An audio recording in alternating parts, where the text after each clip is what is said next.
I've had the latest iPad Pro for well over 6 months, and now that the new updated iPad Air is out, if you're stuck between which one to get, this video is for you. I'll take you through the major differences and which one I ultimately think most people should get. The first major difference between these tablets is their displays. The iPad Pro features a stunning tandem OLED display, while the iPad Air uses a liquid retina display, which is essentially an LCD display with LED backlighting. The difference is immediately noticeable when you look at them side by side. The Pro's display has incredible contrast with deep blacks and vibrant colors. The Pro also has ProMotion technology, giving it a 120Hz refresh rate compared to the Air's 60Hz. In 2025, it is a bit ridiculous that the Air doesn't have a 120Hz refresh rate, but that's what happens when Apple basically has run away with the tablet market and doesn't face a ton of competition. Is this really a big deal? For some, yes. For others, no. The difference is especially noticeable when scrolling through content or playing games. Experiences like writing, typing notes, or emails will be less noticeable. One thing to note about these displays involves pulse width modulation, or PWM. PWM is how some panel manufacturers make the displays dimmer by flickering the display on and off at a frequency above 100 Hz so you can't perceive it with the naked eye. While you can't see this flickering, some people experience headaches and eye strain related to displays that use PWM.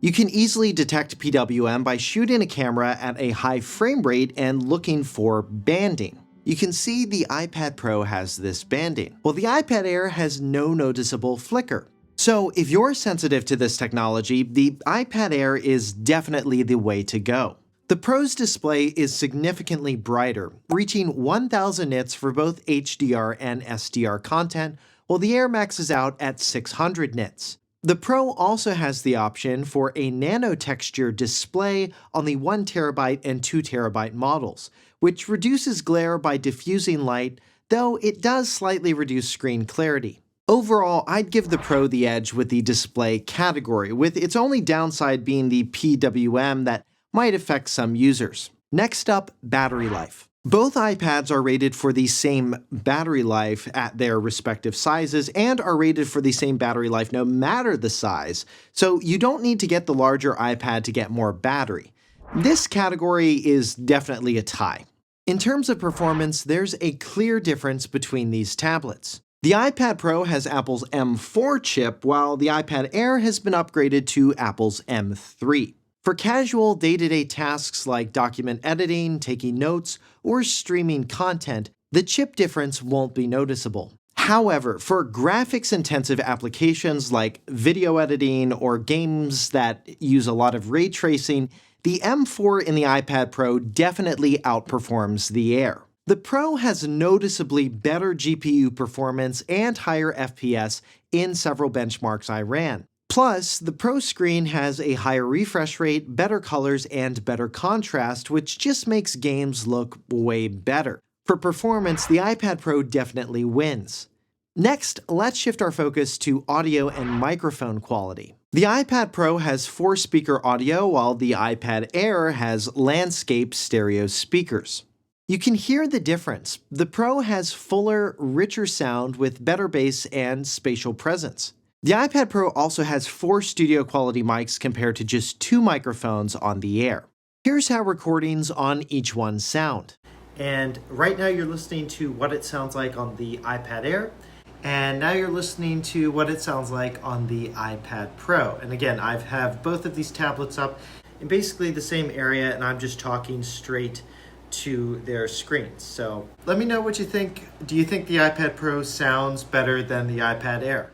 The difference is subtle but noticeable, especially if you're recording podcasts or you're maybe doing video calls, you might notice it. For audio and mic quality, the iPad Pro does edge out the Air here.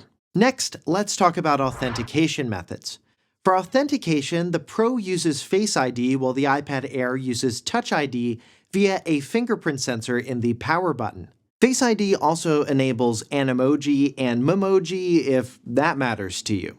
I find FaceID to be a simpler and faster authentication method for the way I use my iPads, but by just a hair. Now, for one of the most important aspects, accessories. Both iPads work with Apple's accessories, but there are some key differences. The Magic Keyboard for the iPad Pro features backlit keys, a typing experience closer to what you get on a Mac, a larger glass trackpad with haptic feedback, and an aluminum finish that feels more like a MacBook. The iPad Air's Magic Keyboard is closer to the older version but does add a function row, which is a nice upgrade. I wish Apple would have just brought what they did with the Pro's keyboard down to this line. In the keyboard category, the iPad Pro easily takes the win. For the Apple Pencil, both iPads support hover capabilities and support the same two Apple Pencil models, the Apple Pencil Pro and the Apple Pencil USB-C. The Apple Pencil USB-C is $50 cheaper than the Pro and will still magnetically attach to the iPads, it just doesn't wirelessly charge like the Pro does. The Apple Pencil Pro has some additional features like squeeze detection to open secondary menus for quick tool switching, and barrel roll for precise control of shaped pen and brush tools. It also has haptic feedback and can be located in the Find My app if you lose it, though it doesn't have precision finding like AirPods. Which should you get? Unless you plan to draw a lot on your iPad, just get the USB-C version, even though the charging is annoying for simple document markups and signing occasional documents. It's perfect. Since both iPads support both pencils, I'll call this one a tie. And speaking of writing on an iPad, one thing that has always frustrated me about iPad displays is it doesn't feel like you're writing with pen and paper. It feels like you're writing on glass. Thankfully, there are solutions out there that can make writing and drawing on your iPad feel so much better, like the screen protectors you can put on them from Paperlike, who sponsored this video. What makes Paperlike special is their proprietary nanodots technology, these tiny microbeads that create the perfect amount of friction for your Apple Pencil without sacrificing screen clarity. Unlike Apple's nanotexture display that just reduces glare, Paperlike actually gives you that tactile feedback that makes digital writing feel natural. At just 0.12 millimeters thick, almost as thin as a human hair, it works perfectly with your Apple Pencil while reducing glare and making fingerprints barely visible. Millions of creators worldwide trust Paperlike, and they have more than just screen adjustments. Check out these special pencil tips that Paperlike makes. I've been testing these out, and they're noticeably tougher than the standard Apple Pencil tips. They come in a convenient 4-pack, and when paired with the Paperlike screen protector, they create even more friction and texture, really enhancing that paper-like feel. Each Paperlike package includes an easy installation kit and even a second screen protector as a backup. Get your Paperlike today by using the link in the description below.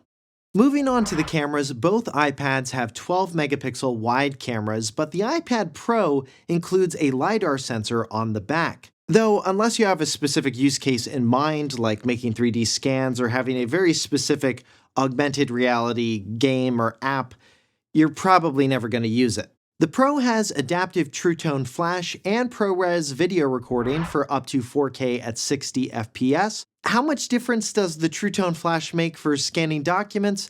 Honestly, between the two, I haven't noticed that much of a difference. Next up, let's examine the form factor of these tablets. Both come in 13-inch and 11-inch variants, but surprisingly, the iPad Pro is actually thinner than the iPad Air by about 1 millimeter. It also weighs less than the comparably sized Air, which is a bit counterintuitive with the naming convention. When it comes to form factor, the iPad Pro is thinner and lighter, easily winning that category. For storage options, the iPad Pro starts at 256 gigs, while the iPad Air starts at 128 gigs. 128 gigs might not be enough for some users if you want to store a lot of movies and TV shows on your iPad while you're traveling. I think 256 gigs is a more reasonable starting point with those use cases in mind, and this is something that we'll come back to at the end of the video. The iPad Pro can also go up to 2 terabytes of integrated storage for those who need it.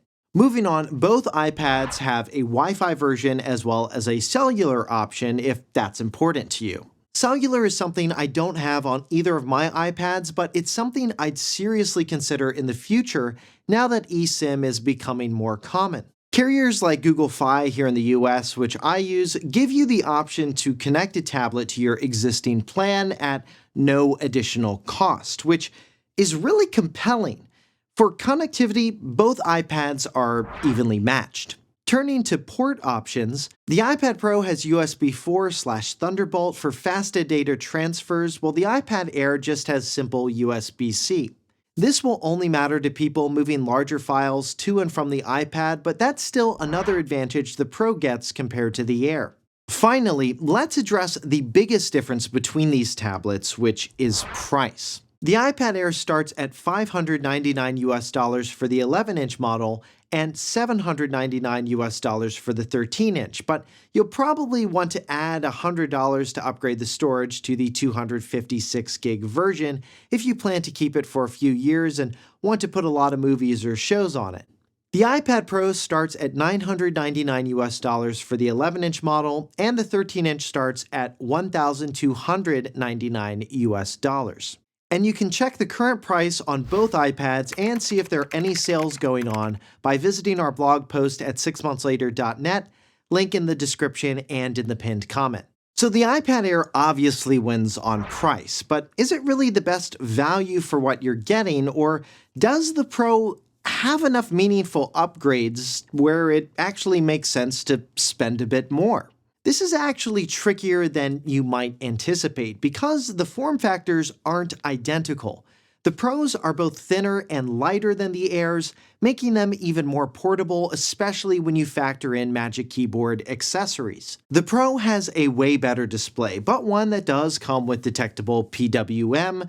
The other major difference in using these iPads is actually the Magic Keyboard accessory. The iPad Pro feels more MacBook-like and professional, while the iPad Air, in comparison, feels more like a toy. The difference in feeling is really that noticeable.